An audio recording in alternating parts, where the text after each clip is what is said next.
Got Your Eers On is brought to you by Tactical Legion 9. All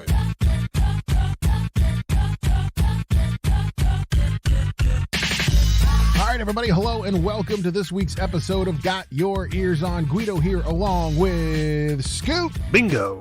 And Johnson. Maryland week, Guido. Game week. I'm so excited for game week, guys. It's I feel like we've been waiting for this forever. It's been, I think, forever since we've seen a game, I feel like. I mean, I know the last game was the Army Bowl game, but it wasn't, it was a win. It was exciting, whatever. But it's time for college WVU football to return, and we face off against Maryland this Saturday, 3:30 p.m., Bird Stadium in College Park, that bastion of wonderful college football stadium that it is, Yes. Right? Yes. No, Modern, not so much. modern Very facility. modern facility. Yes. Beautiful. Yeah, absolutely.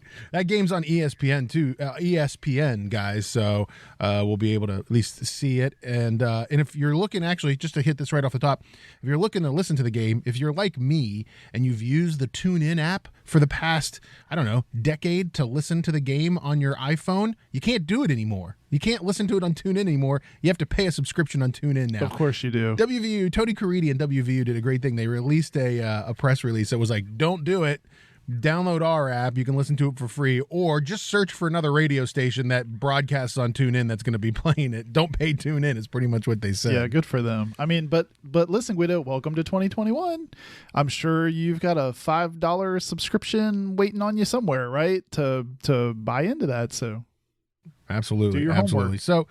So here we are. We're playing Maryland. We generally do good against Maryland boys. We're favored by 3.5 points right now.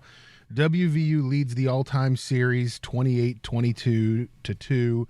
And we beat them last time we played them in, 2015, Johnson? It was a blowout. It was like 45-6. Yeah, we'd love to see another one of those for sure. Are we nervous about going into this Maryland game? Is there anything about Maryland that makes you nervous? Mike Loxley's crew coming in, Scooty, are you nervous about it? Well, one thing, I'm not a big-time gambler, but let's look at the spread, Guido. What's the spread? 3.5. Okay. 3.5 WVU's favored right now. To me, that tells me that this should be a close game. 3.5 is, they're saying, maybe by a touchdown or Field goal. Yeah, I mean, so it's going to be close. I'm going to come out and say this. I don't really respect Maryland. I don't think they're a great program. Maybe they were back when they had the fridge manning the sidelines, but now they don't. And we're in a kind of a dogfight with a team that I don't think is all that great. So that's a concern for me. I don't know about you guys. Yeah, for me, Guido, I think it seems like another one of those Maryland teams where it feels like every time we play Maryland, we're talking about strength on their offense, especially in their receivers. That's what I feel like this Maryland team has. They're returning. I think the big talk right now when you hear anything about Maryland is Tua Tagovailoa's brother is their quarterback. Athletic, can move. That doesn't make me feel great, I'm going to be honest. So for me, I know we're going to go through some of our kind of prognostication on how we think this season should go later in the show. To me, this game could go sideways. I know that's going to make people frustrated. I'm not trying to make people mad at me, but I think this game could go sideways because, Scoot, we've proven what did we call Texas Tech's quarterback last year? It's Boner Stabone. Yeah, Boner Stabone went off on us for he looked like Barry Sanders, right? Like last year. So two things, Guido. My kind of concerns are athletic quarterback can move. Receivers are good. They're solid. I mean, I don't think they have any Blitnikoff Award winners, but they're solid. And we have just enough open questions in my mind about our secondary. We had a lot of movement in the offseason, a lot of changes. Not that we haven't shored some of that up, but I think you put those three things together and it makes me nervous about this game. Yeah, and I think for me, and here's the thing, if you looked at if I know you guys aren't gamblers, but if you look at the numbers and you look at the over-under on it, the over-under right now is set at 56.5, which I thought was pretty high. So I do too. I agree. Vegas is not thinking this is going to be a defensive struggle of a game. Like, I kind of expected that over-under to come out maybe like high 40s, low 50s, like maybe a 51.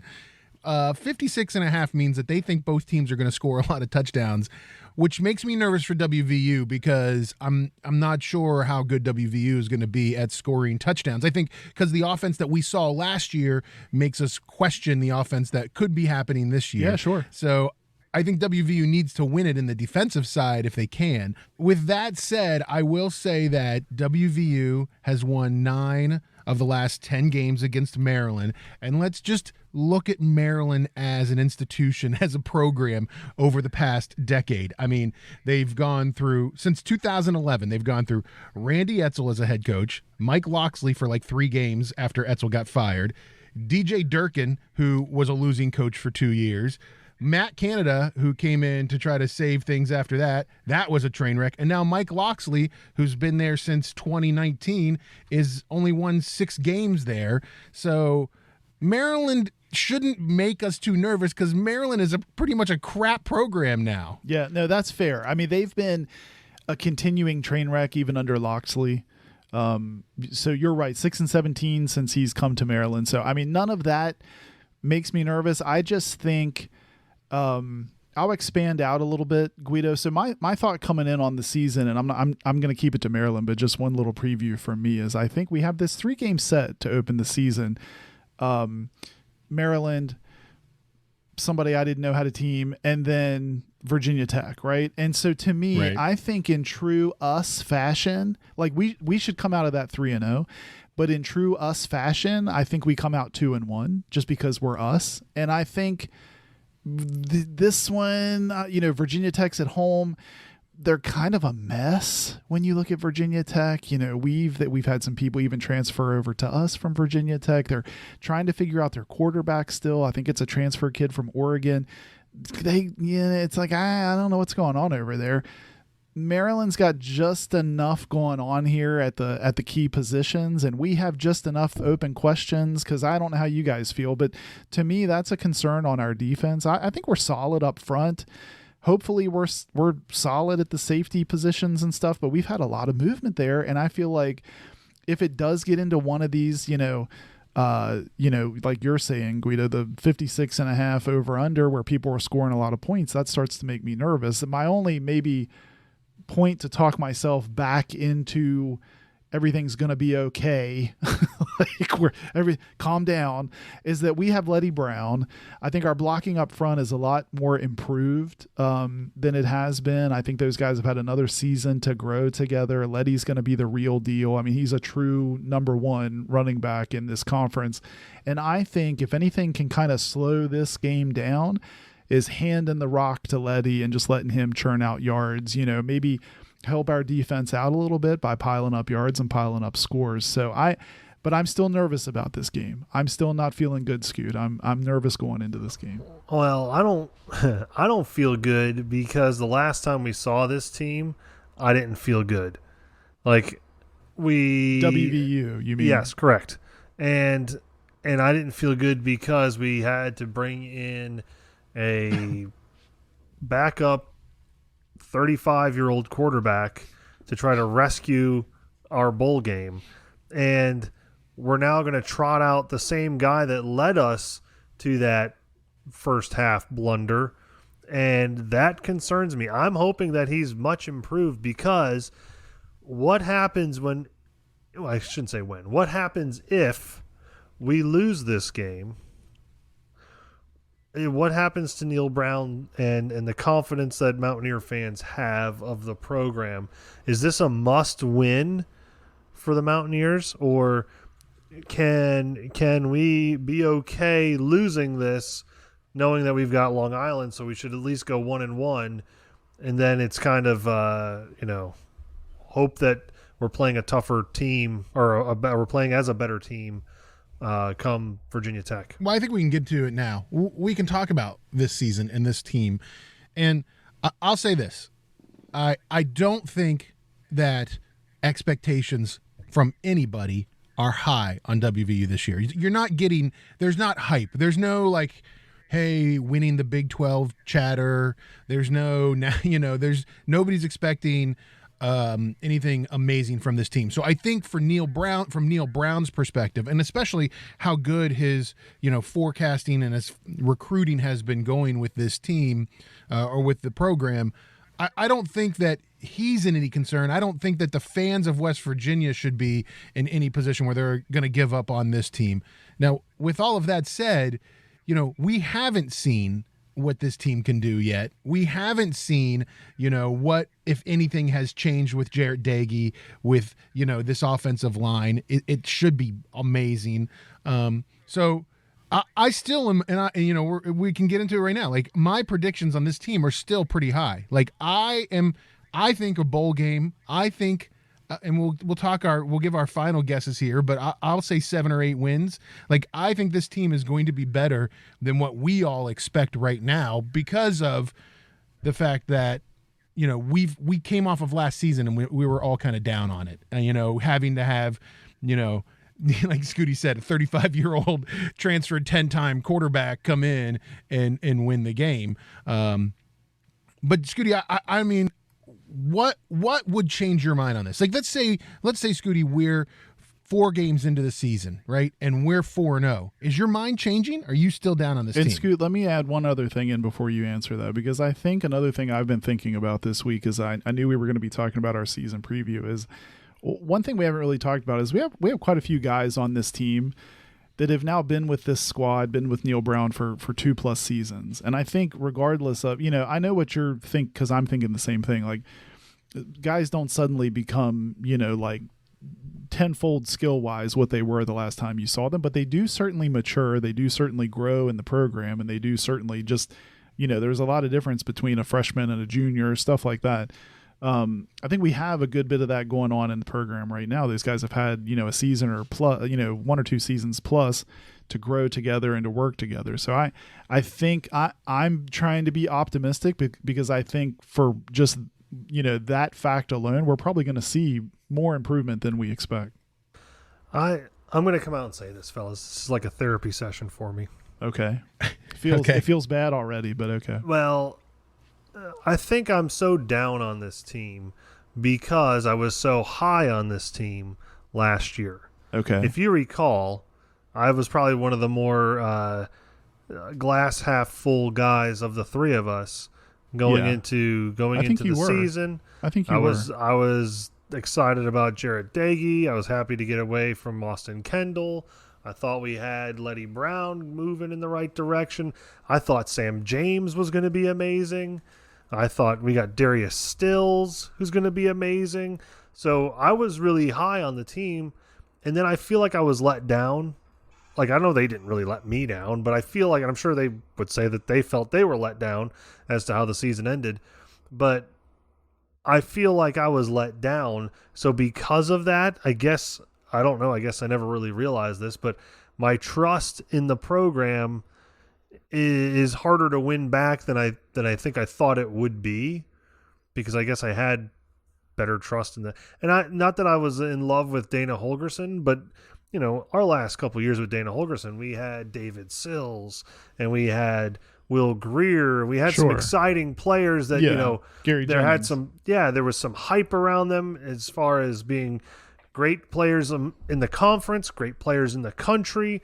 NFL prospects, so there was some hype, there was some jazz to it. Yeah, but Scooty, you're building that, and I get that, and I remember that as well. But you also have to, hindsight's always 20/20, but you also have to remember that, like, Dana Holgorsen also left this program in flames when he left, because recruiting went down his last 2 seasons. His cupboard was bare. Yes, exactly. Like, he was not pulling the recruiting classes that he was pulling years prior to that, and most of those names that he got were usually transfers from colleges where they weren't getting the playing time they wanted, and he was promising and guaranteeing playing time, and he wasn't like Will. I mean, and I, listen, no disparaging against Will Greer. I loved him as a Mountaineer, but Will Greer's a prime example of that. He wanted to play football. He wasn't getting to play in Florida. He came here to play, so, and that was the promise that Dana Holgorsen made him.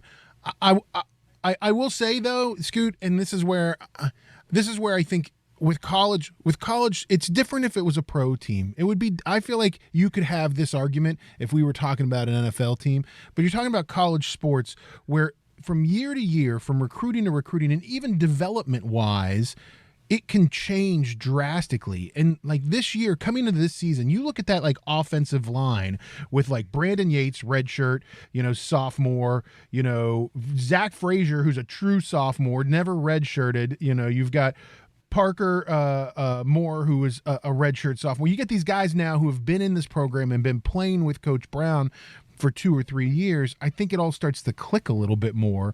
On top of the fact that they had a true camp this year and they had a true, ramp up to the season that they didn't get last year. And Scoot, I want you to finish, but I just wanted to chime in really quick because I think you're kind of where I'm at with this too. It's not that like you are seeing a lot of to quote you, that you are seeing a lot of jazz on the recruiting trail. You are seeing a lot of hype for maybe next year, 2 years from now. I mean, I am really excited about that stuff, but I think right now in the moment, in like the 2021 season, it's like, I'm not sure where we're at. Exactly. That's how I feel. Like I feel, okay, we made some progress, I guess, if you look at the bowl game.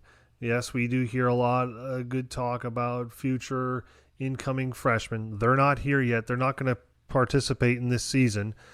Some of those guys that we're hearing the hype about probably we won't see on the field for 2 years, really. So what do we have in the interim? That's what yes, we have Letty Brown. And I'll be honest, Letty's a good running back. He's not flashy like Tavon, though. He's not a Noel Devine. He's kind of a between the tackles, churn out, what was it, 4 in a cloud of dust or whatever. That's kind of the running back he is. I don't know that he's got breakaway speed. I'm not saying he's not fast, but he doesn't have that that extra gear, that breakaway speed that we've seen in the past from running backs at WVU. So I don't know. I know he's good. Beyond that, I think Winston Wright and Bryce Ford Wheaton are decent receivers. On the offensive side, I don't know. Do we get a tight end more involved? Continue that progression that we've seen? Was it O'Laughlin, our tight end? Do we see him become more of a factor in the pass game? I'll be honest though, if we're cutting right to it, I'm going to lay it out here. I've got to see Jarrett Diggy throw the ball farther than 10 yards. All right, guys. So what I want to do is I want to ask you guys to give me a little bit of prognostication, your opinion on this year. I want to do a couple of over-unders first, all right? Player over-unders, all right? Okay. So I want to start with Letty Brown because I think for all of us, Letty Brown is kind of the linchpin for this season, right? Like Letty Brown, if he has a good season, could mean a lot for WVU.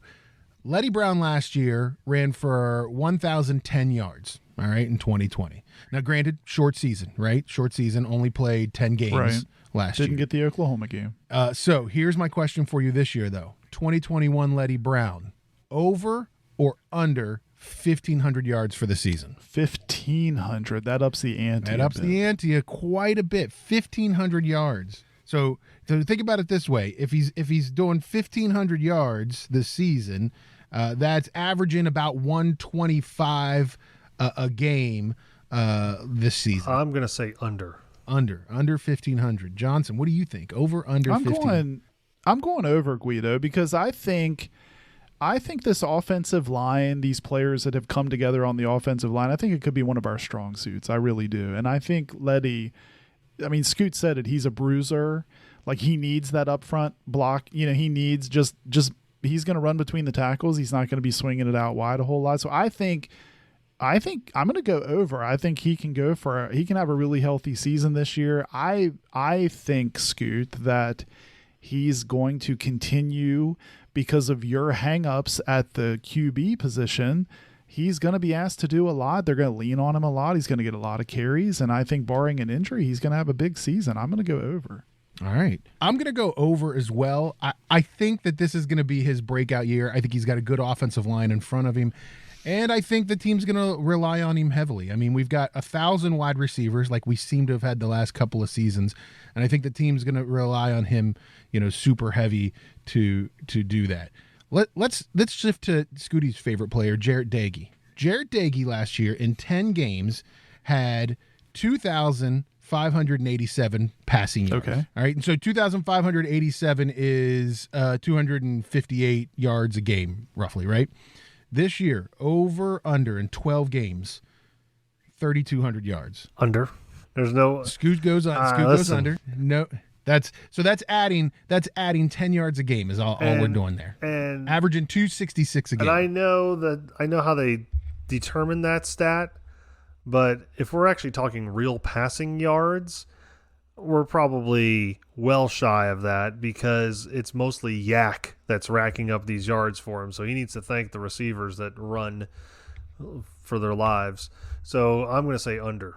All right, Johnson, what do you think? I think I'm leaning under as well, just because I think we're going to be run heavy. And I think there are going to be games where we run into some defense. We always give Big 12 defenses heck, but I think Iowa State, Texas, Oklahoma, I think you're going to see some stout defenses that we're not going to be able to wing it around on. I think it's going to be under. Okay. I'm going to go, if I could call it even, I'd call it even. I am going to go over on this one as well because, I'm a glass half full kind of guy.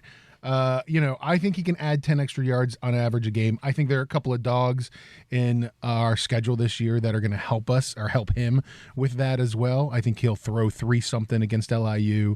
I think he'll throw 3-something against Kansas if he's still the starting quarterback at that game. Which brings me to my last over-under question, and then we're going to do our prognostication for the year. Last over-under question here. Last year, Garrett Green had 4 passing attempts last year. 4 passing attempts for the whole season.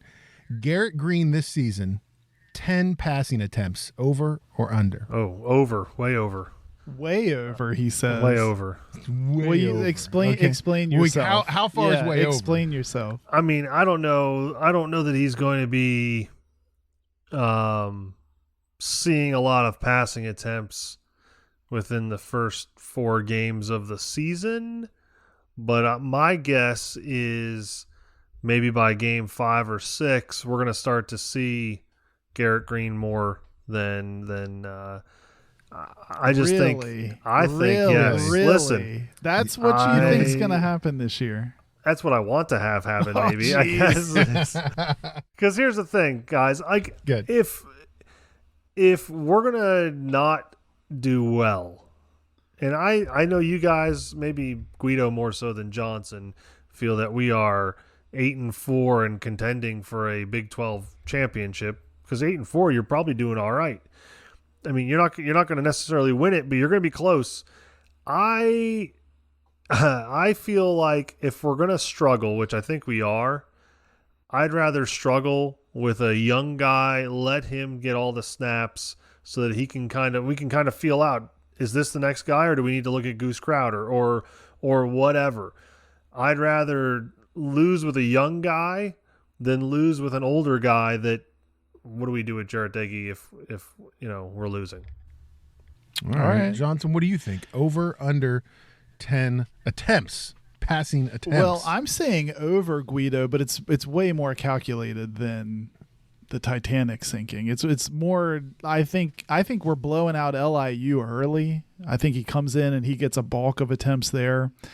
And then I think the entire state of Kansas is a mess in football. And I think there's a good chance for him to come in at least one of those games and get a quarter's worth of playing time. So I'm going to go over, but for those specific reasons. So Austin Kendall had 10 attempts in what was that early game we played last? Whatever that early game he got in half of last year. So that's where I picked that number in the junk game. So I don't know. I'm going to go under. But barely. I think it's going to be like 8 or 9 attempts in the LIU game for the whole season. For the whole season, that's all you're crazy. Going to see. You're crazy. All right, let's do our season predictions. Okay. Can we go game by game and just pick wins and losses? That's all I want to do. That's fine. Okay. All right. All right, we'll start off Maryland. I'll go first. I have that as a win. Johnson? So, gosh, as much as it pains me to say this, again, I think these first 3 games we should come out 3-0, but I've watched a lot of Mountaineer football, and I just feel like that would be a delight, and so I don't feel like that's going to end up happening. I think I think Virginia Tech at home, Mountaineer crowd, I have a way better feeling there. So I think we go here at Maryland. They've got some athleticism at the quarterback and the receivers. We've got some answers to come up with in the secondary and other parts of the defense. And I'm afraid I got to go with a loss here. Close, Guido, but a loss. Scooty? I'm with Johnson. I think it's going to be now listen, I will tell you, if we come out and blow the doors off of Maryland, you might see a glass half full guy next week. You're back in it a little bit? I'm back in it. But if we blow him out. If it's like, whoa, okay, this guy is the answer. The secondary is pretty good. These guys, Akeem Messidor is amazing. If that happens, I'm like, okay, I'm in. I'm going to say it's a loss. It could be a close game, but it might be a loss.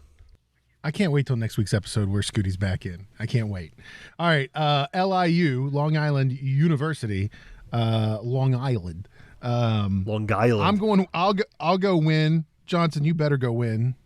Oh yeah, listen. Okay. If this is not a win, whoo boy, do we have like the rest of the season? If this is not a win, Scooty can warm up the coffee at base camp for me. Yeah. So.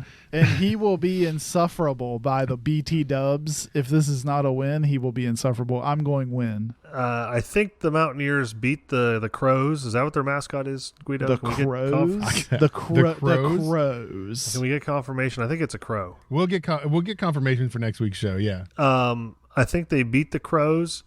It should be a blowout. I think it'll be a blowout. I'm hoping that may be a Mark Rucker game. Can we get Mark Rucker? You might be able to get Mark Rucker in that game. All right, LIU. I'll just get this for confirmation right now, Scooty. It's the Long Island University Sharks, the LIU Sharks. I would have gone with Crows. Not the Crows. You like Crows better, right? It's tougher. That's more what you're going with.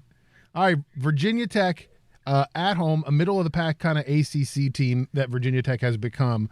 WVU gets to play them in Morgantown.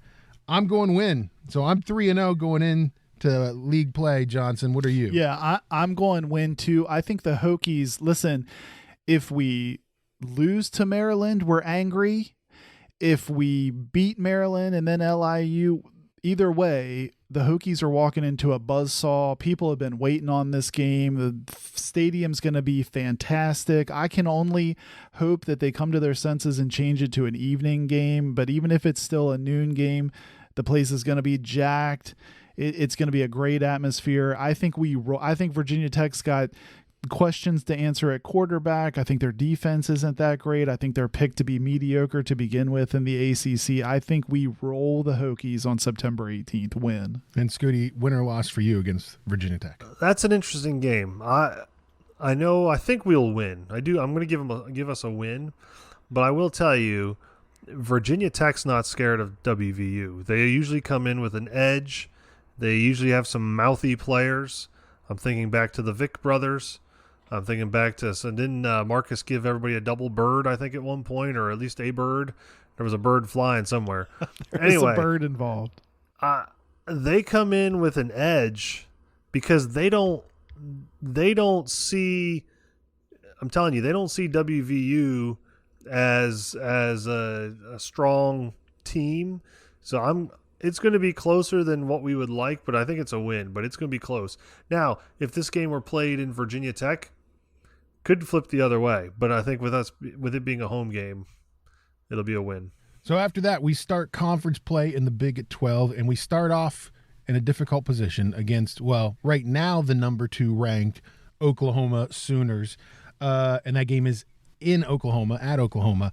That's going to be our first loss of the season, boys, at least in my mind. So that's a loss for me. Johnson, what about you? Loss. Come on. What are we doing? That's a loss. I'm sorry. I mean, it's a slam dunk loss. And listen, before Scoot, I already marked your loss but down, listen, Scoot. Scoot, before let me just I think if the Maryland game is a loss for the reasons I mentioned, because of an athletic quarterback and talented receivers, and it shows the deficiencies that we haven't answered in the secondary with Tyke Smith no longer being there and some of that, then I think it could get ugly against Oklahoma. So I'm hopefully that doesn't happen, but I think it's a loss. We're going to be like the schooner the last time we saw the schooner. Right. Wheels are going to be falling off. Ladies going to be falling out. It was wild. All right, we'll kind of burn through these, the rest of these, just because I want to get the final number here. Texas Tech, that game is back in Morgantown to start October 2nd. I'm going to go a win against a Texas Tech team that's kind of a mess right now going into the season. Yeah, and they were a mess last year, and we should have won. We let one get away last year. I think they're the same old crappy Texas Tech that they always are, but I think they're at home. I think that takes some of those gremlins away, Scoot, and I think we get a win. Until we can beat Boners to Bone, I'm going with a loss. All right, Scoot's a loss right there. All right, next up after that is Baylor, and we talk about Texas Tech being in a bad place. Baylor might be in a worse place than Texas Tech in a lot of ways.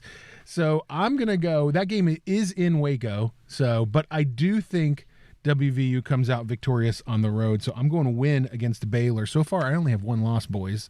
Johnson, where are you at on this game? Yeah, I think I agree with you, Guido. Baylor, I think 2-7 last year. They're a total mess. That coach is in his second year, so I'm sure they'll iron some things out. But I don't love that we have to go to Waco, but I think we go in and we get it done, and that's a win. Ooh, it's a tough call here for me. I think I'm leaning. It's at Waco. I'm gonna go with. I think it could be a loss. All right. It could be a Scoot loss. goes loss on that game. Now, Scoot, I feel like that's your, I think if you had a motto for the entire season, it'd be I think it could be 2021. I think it could be a loss. That's what I feel like you're saying. And I mean, just so you guys know, I'm writing this down. I'm keeping this for, so we can talk about it, Scoot. So you got to own these every week, Scoot. Gladly. I just want to let you know, you got to own these. All right, next we go to TCU. This game's October 23rd. It's at Texas Christian University. TCU, a really good defense, might be the best defense in the Big 12 this year. I think it's going to be a close game, but I'm actually going to go TCU in this game. So I'll pick TCU to win. WVU loses against TCU. Johnson, where are you at? Yeah, I'm with you again on this one. I think the other thing, it's at TCU. I don't love that. We got to go to Fort Worth. Historically, the games are sort of like slobber knockers with the Horned Frogs. It's always a battle. Every game's a good game historically with them. It's after an open date. They have a little bit more time to prepare for us. I don't love that. And, it's another one of these games, Scoot, where the TCU's quarterback, I think, led them in rushing last year. He's a talented kid. He's coming into his own, really athletic guy. And I think, that's why I'm nervous about Maryland. It's why I'm really nervous about Oklahoma, among other things. And so I think they get the better of us in that away game. I'm going loss. Scooty? Oddly enough, you're not going to believe it. I feel it's a win. All right. I feel it's a win. I like it. Tell me why. Mostly because of Gary Patterson's hairstyle. Okay. I think it's outdated, much like maybe the team. Okay. No, now, for he's whatever a visor reason, guy. He's a visor. Guy. He's kind of got a swoopy do. He swoops it over the visor. He often comes across as a very angry guy at times. He always reminds me of that Chris Farley in a van down by the river. That guy. He always reminds me of that guy. He goes. I think I throw that meme out every year.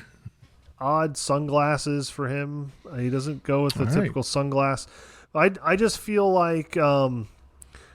I feel like there was a lot of hype when WVU and Texas Christian University entered the Big 12, and I feel like we've held our own with TCU. I think a lot of people thought TCU would be the better of the two programs, so I'm going to go with WVU. All right. Next after that, Iowa State comes to Morgantown. The Cyclones play on Halloween night against, Halloween Eve, against WVU. This is a tough one for me. I think I think being home helps WVU, but I think Iowa State's a good team. They're picked second, I think, in the Big 12 this year after Oklahoma. So I'm gonna go Iowa State for another loss for WVU right there. Johnson. Yeah, Iowa State I think they're going to be really solid again this year, coming off that Fiesta Bowl season last year. I think Matt Campbell's he's doing such a good job there. He's got them really rolling. I think they're super strong at the quarterback and running back position. And I think the only thing that is intriguing, Guido, is it's Halloween, Mountaineer Field. I don't. That's one thing that it gives me pause. But I even so, I think Iowa State's just a little bit too much, and I think it's just going to be too much to overcome. I think I'm going to go with a loss. The only thing that might be spooky is the score. That is an Iowa State win. So loss for WVU. All right. And then next, Oklahoma State. The next weekend, Oklahoma State also comes to Morgantown. And this should be an interesting game because Oklahoma State is probably going to be one of the best offenses in the Big 12 this season. Man, this is tough for me as well. But I think this is a 3-game skid right here for WVU, TCU, Iowa State, Oklahoma. I'm going loss 3 in a row right there for WVU, including this loss against Oklahoma State. Johnson, where are you at? Yeah, I don't think they allow that to happen. I don't think this team I think Coach Brown rallies the troops. I don't think you see a 3-game skid here. I think we owe Oklahoma State. They always come in. I feel like Scoot and I think alone have been to like the 2 last home games against Oklahoma State and watched them just do enough to get by against us. I think they're kind of hurting after that Iowa State loss. They come back and regroup, and I think they beat Oklahoma State at home. I'm going win. All right, Scooter. I don't like our feel for it because we seem to lose to them quite a bit, even though I feel like we should beat them.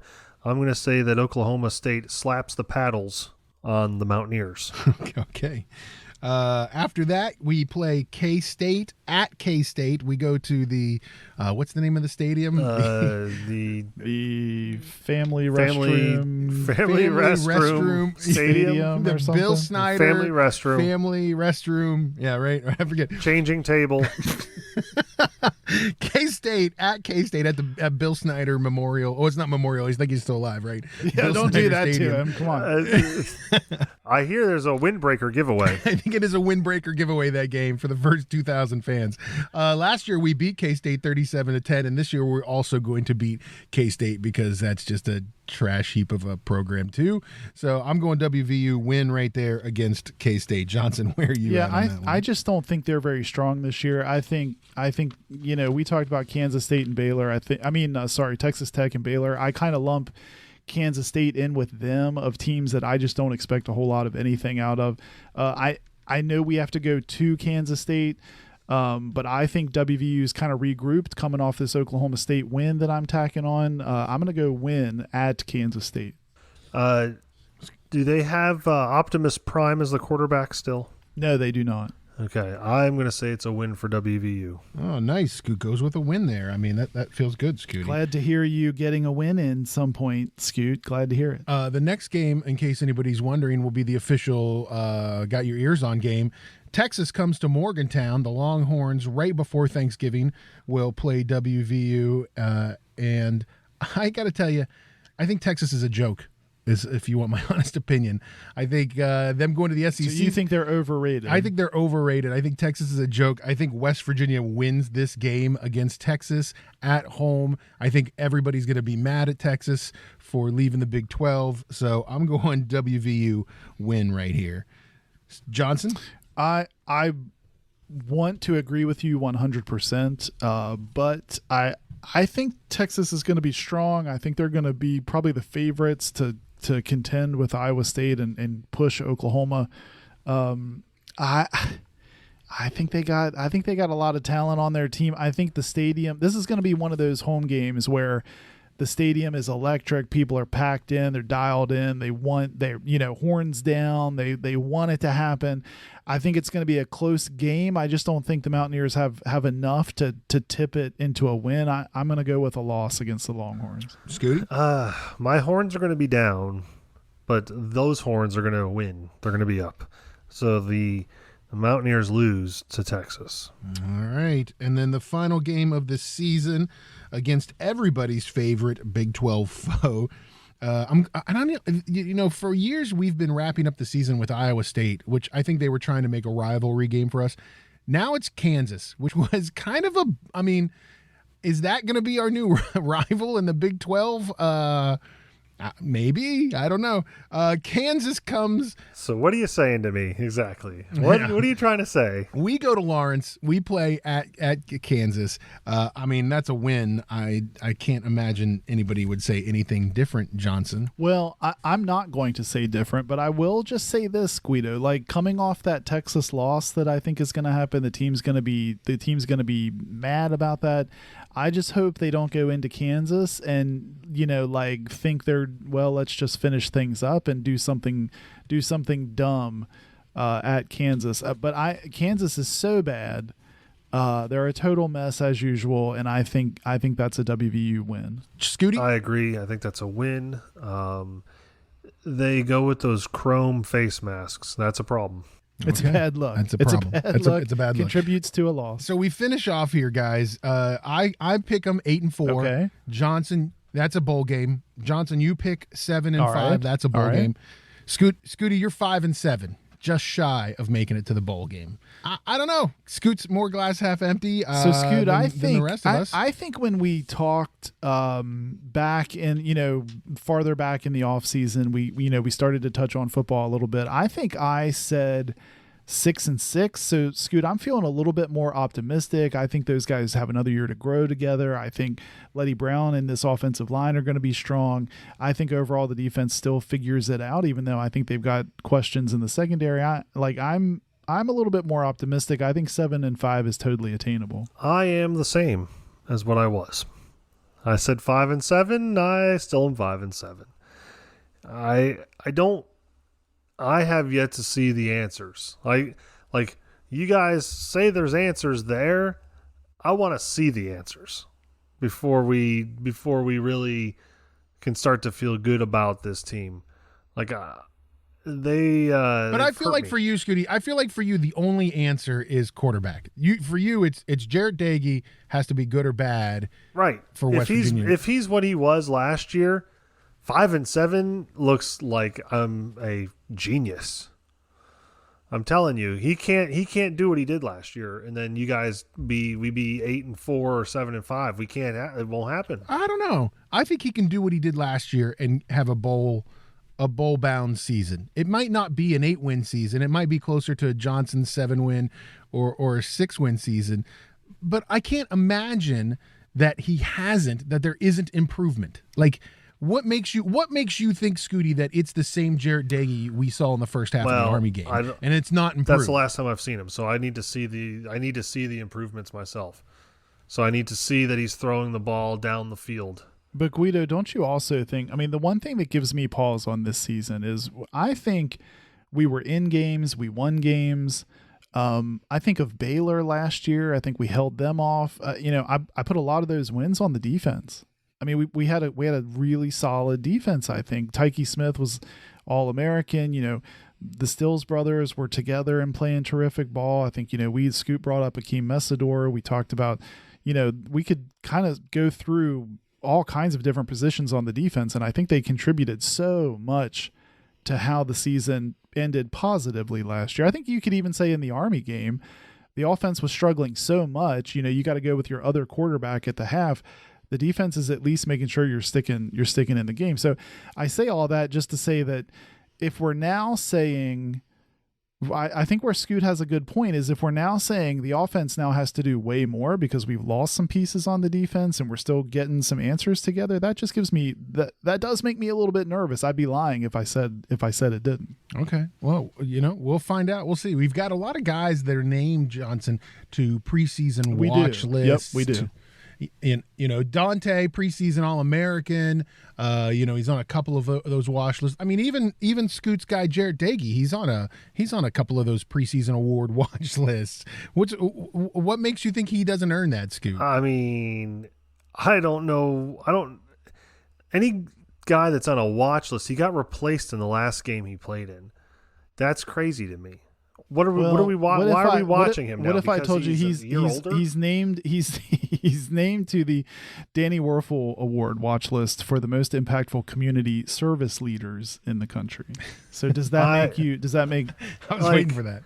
I'm going to do nothing in my community, but I'm a year older, so I should be up for like the Rotary Citizen of the Year Award. Well, I think I've done nothing though. He joins, so safety Sean Mahone, kicker Evan Staley are also in the mix there. And then like we don't name Mike O'Laughlin, Scoot, you brought up the tight end position earlier. He's actually on the John Mackey watch list for the most outstanding tight end. So maybe we see some good stuff there too. Well, we started to see them use the tight end more. So I'm hoping that, and I think in that bowl game, didn't we see them go to O'Laughlin quite a bit? So that makes sense. Okay. He's got a little bit of mojo going at the end of the season. Jarrett Dagey was on the bench at the end of the season. Now he's on a watch list. What are we watching? Like, I'm telling you, he's a year older. He needs to show me that he deserves to be on this watch list. Just because he's I don't even know what grade he's in anymore because he's like a junior, senior, sophomore, junior. Like, what are we watching? I hope I'm watching the ball go down the field. Listen, and I hope we're watching wide receivers catch the ball and not drop them this year. That's a good point. You put a lot of, you sit here and you complain about him, but I mean, I think a lot of that problem last year was also on wide receivers dropping passes that were in the numbers. You could make a big argument for that. I mean, when he was making good decisions and making good passes, a lot of times it was not his fault that the play was not being completed. So it goes, there's some stuff to share there is all I'm saying, Scoot. It goes, everyone needs to improve, not just him. So before we finish this segment off, and go to whatever else we're going to talk about on this show, I do want to talk about a couple of other WVU football things. I don't want to get into conversations about expansion and, whatever conference we may or may not be getting in. I just want to make sure everybody heard that our favorite mustachioned coach, Dave Wanstadt, said that he heard that we're going to the ACC. So, I mean, there's that. There's that. I mean, apparently he said in a Fox meeting, a Fox sports meeting, that he heard that WVU was going to go to the ACC. I hope he's right, because some of what I've been hearing here lately within the last couple of days on the Twitter machine gives me pause to want to puke. I'm kind of like Big Jim. First, I'm going to go pee, and then I'm going to go throw up. Because when you see Memphis and UCF, Cincinnati and UCF and Houston, I don't want those teams. BYU, Boise State. People are doing like an over and under on BYU having a Big 12 schedule in 2022. I don't want that. Who wants to go to BYU? Nobody. And to make matters worse, and this is just my opinion, and to make matters worse, the Big 12 has started a committee. What do you call it, Yeah, Jonathan? some kind of subcommittee, I think they called it, to begin the process of looking into expansion candidates. Scoot, just what you want to hear, right? Well, and I feel like, let's be honest, a subcommittee, they probably do call it a subcommittee, completely asinine. Just call it a committee. It's not under something. Just say, hey, we got this committee. We don't have to call it a subcommittee to be under some other committee. Just let it be a committee. And if I told you that Oliver Luck was on that committee for the Big 12, would it make you feel any better? He's been brought in as a consultant, Scoot. Worse. It makes me feel worse. It makes me feel like now we're stuck in there because people are not going to want to hurt his feelings to take us out. That's exactly what I felt too, Scooty. I was like, when I saw that Oliver Luck was on this committee for the Big 12 expansion or adding teams or whatever it is, I was like, oh, yeah, we're stuck. Like, I think we're stuck. And if this is Gordon Gee and Steve Lyons. Steve Lyons was a Chicago White Sox. wonderful White Shane Sox. Lyons. Yeah. If this is Steve Lyons, by the way, notorious. He had an incident where he undid his pants. He undid his pants. I remember that. Yeah, to get some dirt out. Anyway, Shane Lyons. Shane Lyons. If that's their way of saying we're good, is by staying in this Big 12 with BYU and Houston and some ungodly other teams like Southern Miss and UTEP or some crap. I don't want that. Nobody wants that. I don't want to go west. I don't like the West Coast. I don't like Pacific time. With you. I don't like mountain time. I have to tell you, I was the guy on last week's show, guys, that I was like, oh, we'll be fine. It's going to, and now, like in the past 5 days, like I am starting to cry in my milk because it ain't good. It ain't good at all. Like it's bad news. But bears, I think I mean, I said last week I was still 65% concerned, 35% hopeful. This is my 65% right here. And I think unfortunately this is what we need to prepare ourselves for, Scoot. You need to prepare yourself to get up to play Cincinnati and South Florida and Central Florida. Is this not the AAC 2.0? Well, it would. I will say this, and Guido, we can move on, but and maybe we'll talk about it a bit next show. But if we were to go that way, I think you pretty much like chop the AAC off at the knees, right? I mean, if anything, you do at least solidify yourself as like the next best, and that might be as good as we can do in the time being. I don't know. I don't know. I know it's not great, but it might be the best we can do. And I'll be honest. Oklahoma State and WVU are the ones that get screwed in all of this. Yes. Because I think Oklahoma State probably has, if I'm looking basketball and football, they're probably the next best of the colleges left behind as far as being good at both. They've got that Baylor can be at times. They've got that historic Gallagher-Iba Arena. Yeah, I mean, it is historic. So before we take a break at the longest segment that we've ever done, guys, we should just touch briefly on a few other cleanup items. Unfortunately, Darius Stills released by the Las Vegas Raiders. So sad to see him not make the team. Also released is Kevin White after a bunch of years playing in Chicago and a couple other places. Kevin White gets released by the 49ers. So that was kind of a bummer. But in good news for some WVU guys in the NFL, Will Grier looking solid as a QB in Carolina the past couple of preseason games.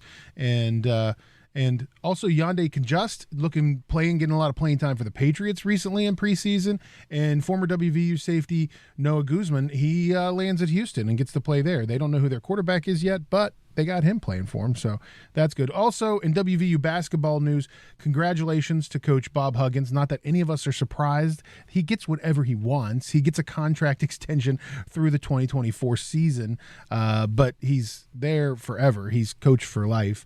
Isaiah Cottrell has been cleared for all basketball activities, and so, basketball season going to start ramping up here. We'll talk about him. We'll get our buddy to come on and tell us a little bit about climbing Mount Kilimanjaro and WVU basketball. Brent Solheim, he's a world traveler now, so we'll have to check in with him. Well, listen, guys, let's take a break. We'll come back with everybody's favorite game show on a WVU podcast, a little game we like to call Bluff the Fluffs. So don't go anywhere. You're listening to Got Your Eers On.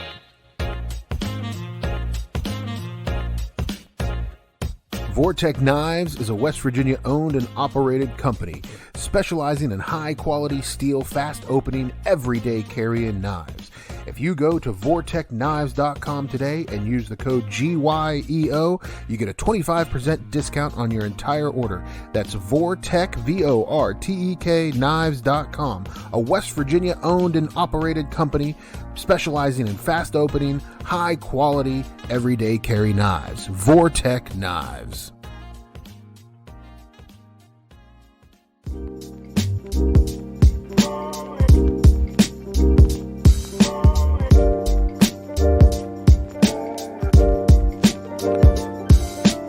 All right, welcome back to Got Your Eers On. Guido here along with Scoot and Johnson. Don't forget, find us online. Look for us on the social medias. You can find us on Instagram and Twitter at Got Your Eers. You can also find us on Facebook. Just search Got Your Eers On. Guys, Bluff the Fluffs last week. Johnson was a loss, right, Johnson? You were a loss for your hometown. Is that true? No. I mean, the loss part, yes. Oh, okay. I hate taking the loss, but the hometown part, not so much. My hometown. We just thought you'd know more about when. Anyways, so we're tied back up 8 games apiece right now, Scooty and Johnson.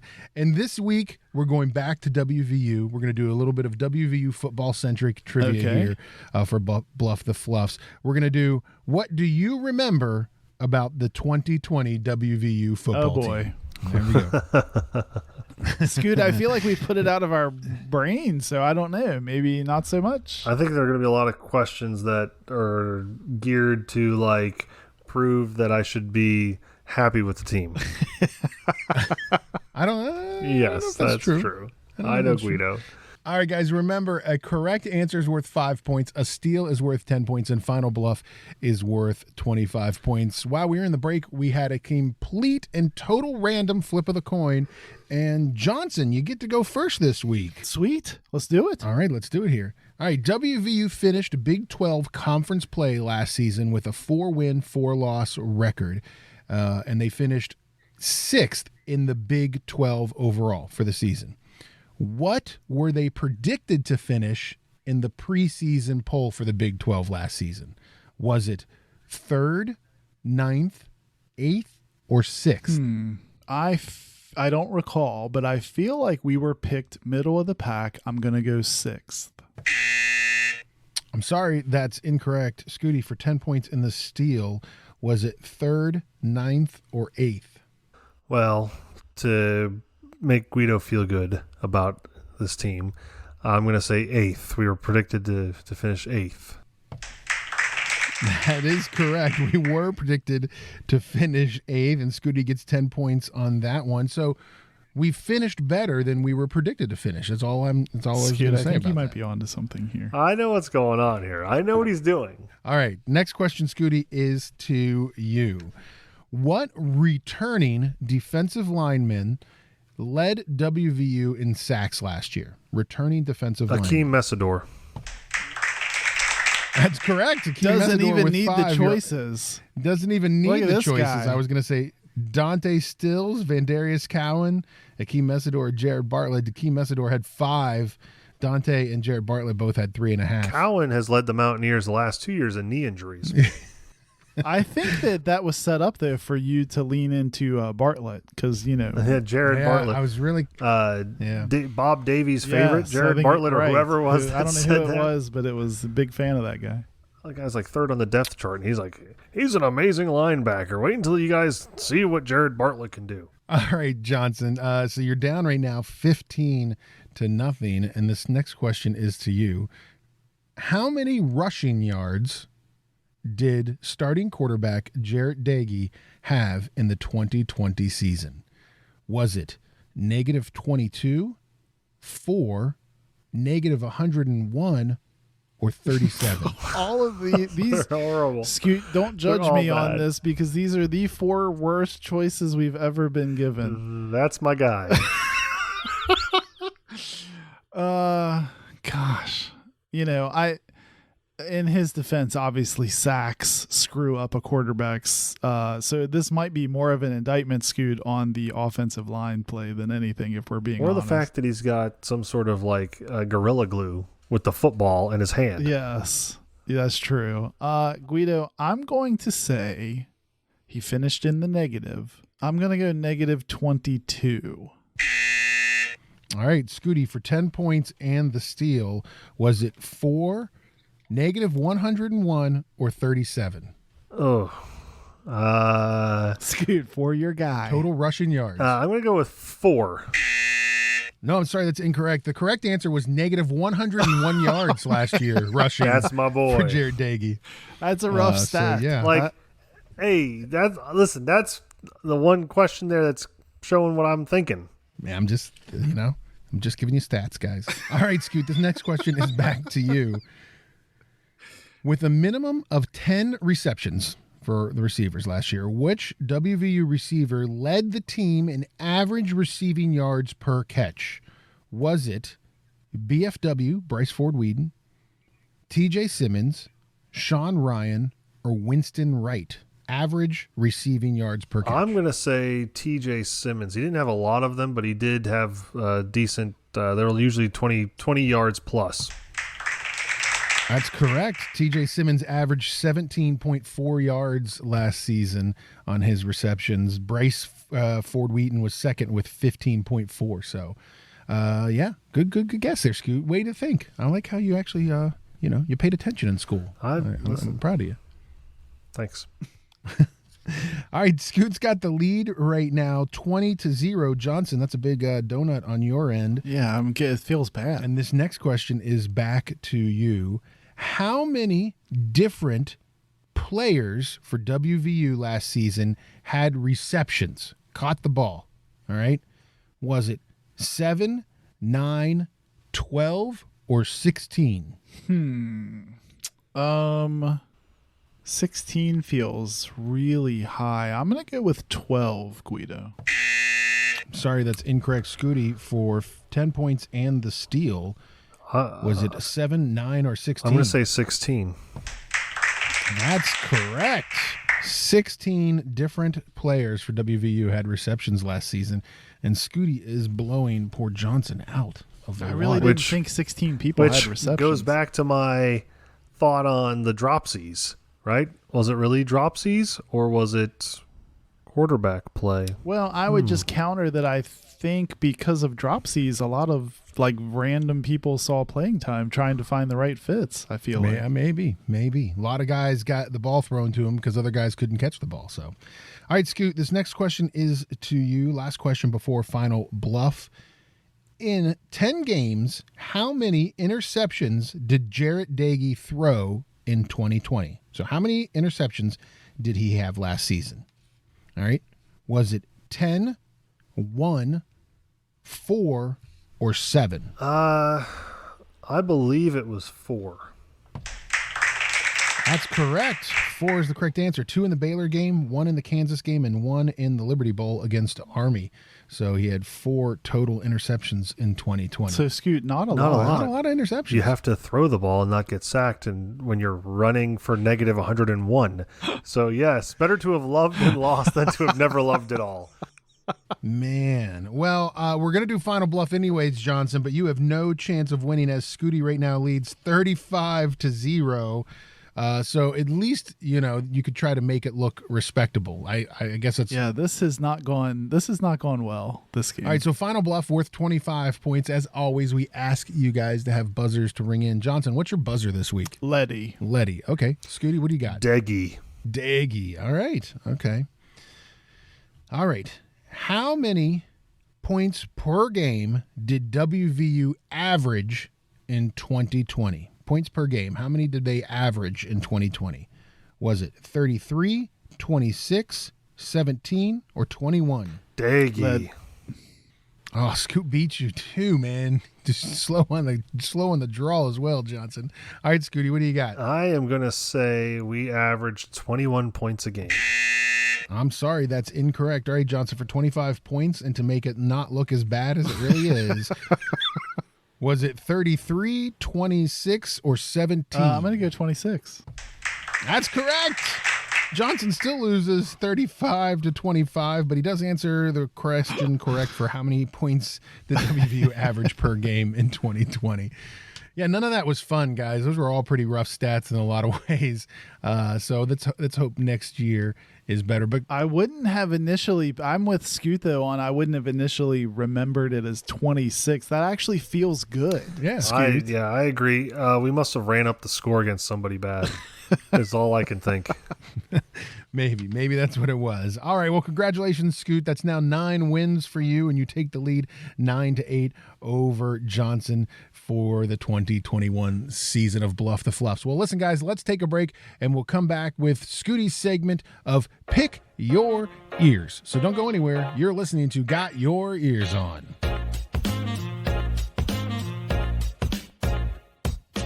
Tactical Legion Knives, a West Virginia owned and operated company that specializes in heavy-duty tactical knives and gear for the professional warrior, the weekend warrior, and the outdoor warrior. Our products are built tough. For who? For warriors.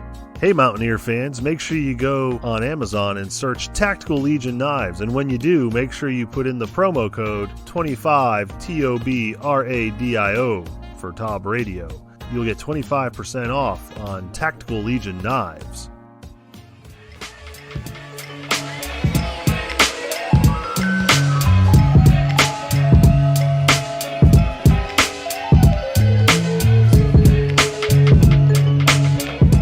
Everybody, welcome back to Got Your Eers On. Guido here along with Scoot and Johnson. Don't forget, check out our website, gotyourearson.com. It's kind of the hub of everything about who we are. Yeah, right, it Johnson? is. You can find the latest show in blog form on there with all our show notes included if you'd like to click on the links and check out some stuff further. You can also find the link to our merch store where you can shop for Got Your Eers On merch. And we also include the latest link to the current show right there in the sidebar. So check it out. Yeah, check it out, gotyourearson.com. Well, Scoot, you're bringing to us one of our new favorite segments that you've come up with. It's a segment you like to call Pick Your Eers. What do you got for us this week, Scooty? Well, since we are talking about the start of the football season, I thought we would talk a little bit about some football players for the Mountaineer football team this year. Okay. So we're gonna pick our ears based on the questions and the positions that I talked to you about. All right. So we know Letty Brown is going to be the starting running back, but he has two somewhat, from what we've seen and heard, very capable backups in Avarius Sparrow and Tony Mathis. Right. Which running back do you think has more rushing yards? Sparrow or Mathis at the end of the season? Go ahead, Johnson. I think last year they kind of platooned. Do you remember that, Scoot? They kind of platooned Mathis with Garrett Green whenever he came in with the twos.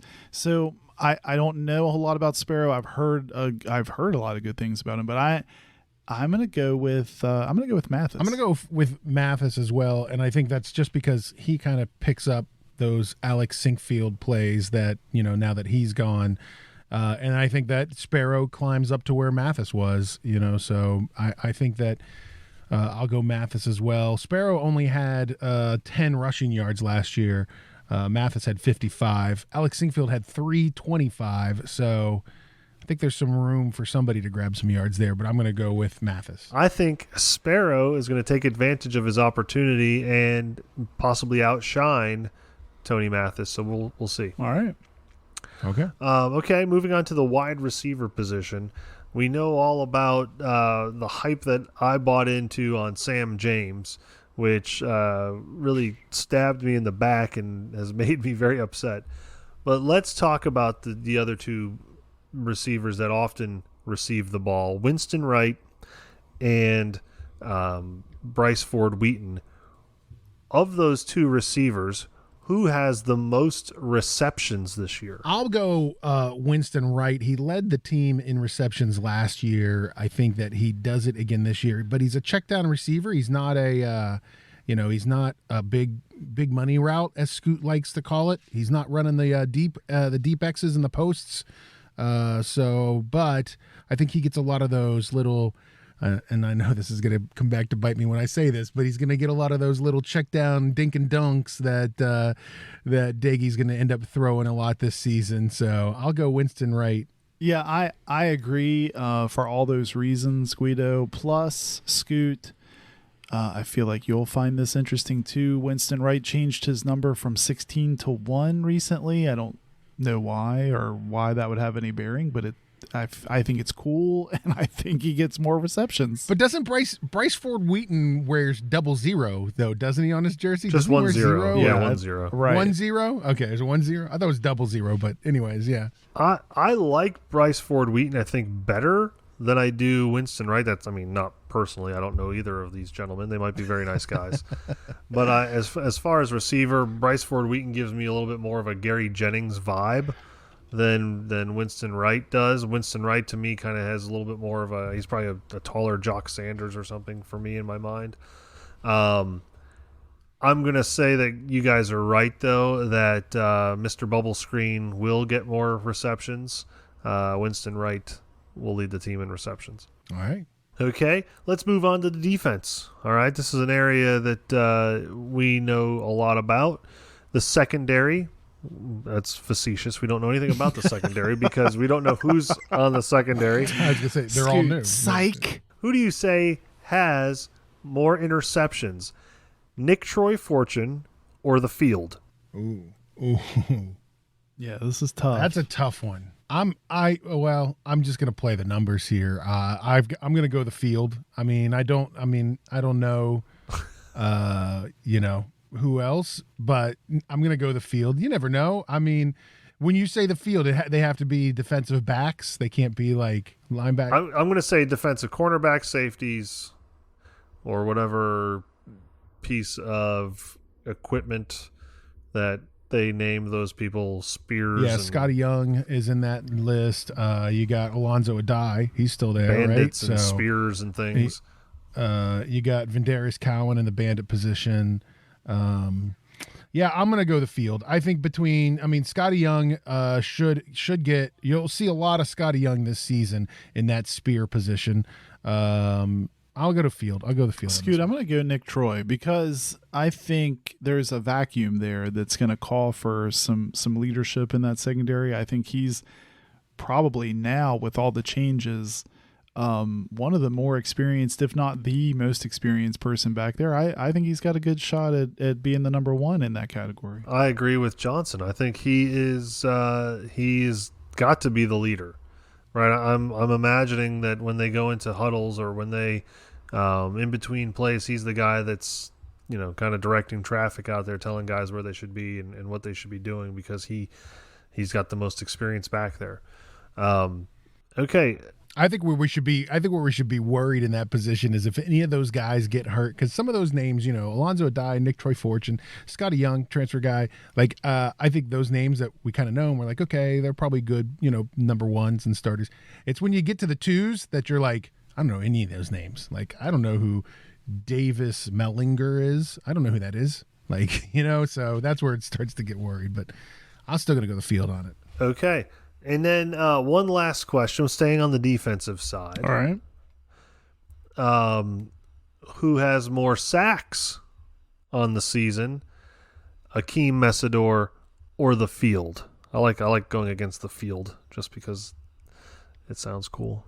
Yeah, again, Scooty, just because Akeem Messidor would have to have an amazing sack season to beat the field. He'd have to be pretty high up there, with sacks. Last year he had 5.